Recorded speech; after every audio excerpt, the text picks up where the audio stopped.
ধরো ধরো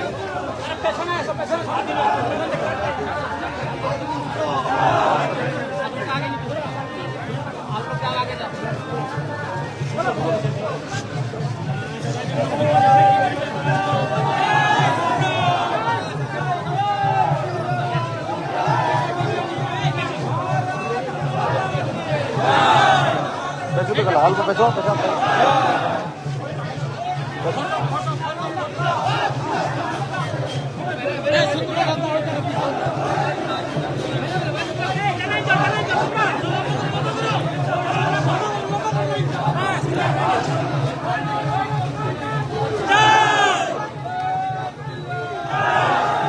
আমার পেছনটা এসো না, ঠিক আছে? পেছনটা ধরো না, বিধানসভার থেকে লাইভ যখন পেছে দাও।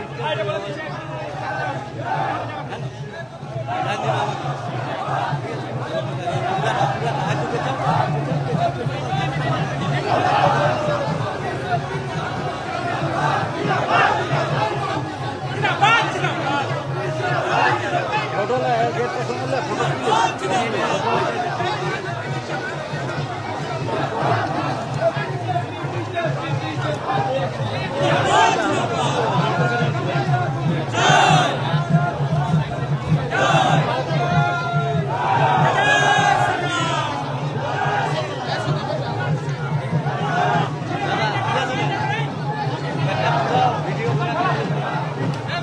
ভাই আমার পেছনটা আসুন, বলছি সাইডে এক সাইডে করো, 15 থেকে দৌড়ে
সম্মানীয় জেলা সভাপতি শঙ্কর মাহাতো, আমাদের দুইজন প্রদেশের নেতা এখানে উপস্থিত আছে, সত্যেন্দ্রনাথ মাহাতো মহাশয়, আমাদের সুভাষ মাহাতো, শ্রীপতি মাহাতো।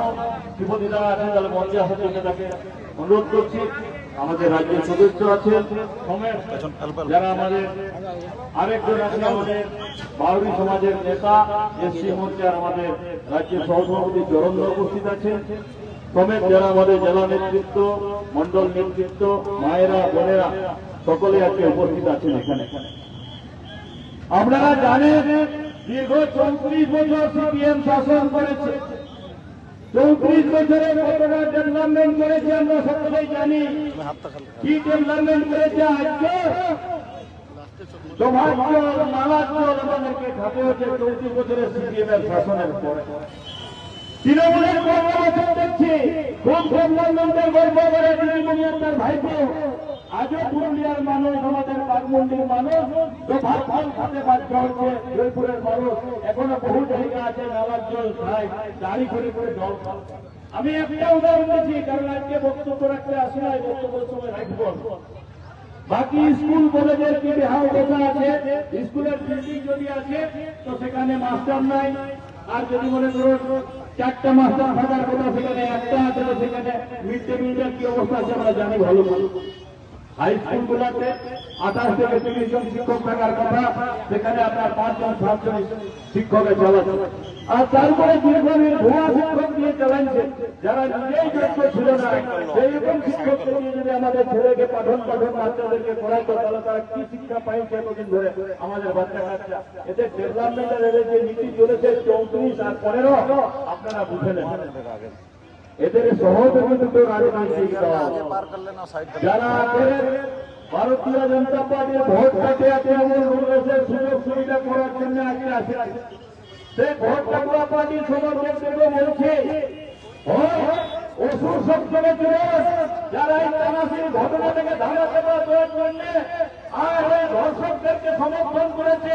আর নতুবা দিদির পার্টিটাকে ধরে তাকে ধর্ষণ করার জন্য গিয়েছিল আর তাকে চাকু মারেছে, আর ভারতীয় জনতা পার্টি তার পাশে দাঁড়াইছে, তাকে আপনারা সমর্থন করুন।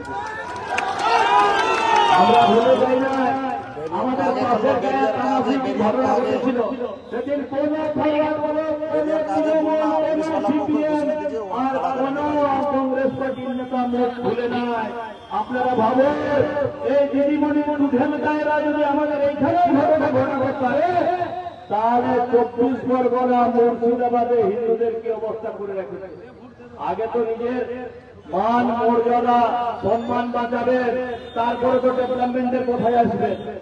কেন্দ্র সরকারের জন্য প্রকল্প চলছে, দিদিমণির রাজত্বে কি করে রেখেছে সেটা আমরা সবাই জানি। আমি ওই বিষয়ে যেতে চাইছি না। আমি এইটুকুই বলতে চাইছি, এই মঞ্চের থেকে সামনের নির্বাচনে একদিকে অসুর শক্তি, আরেকদিকে ধর্মশক্তি লড়াই চলছে।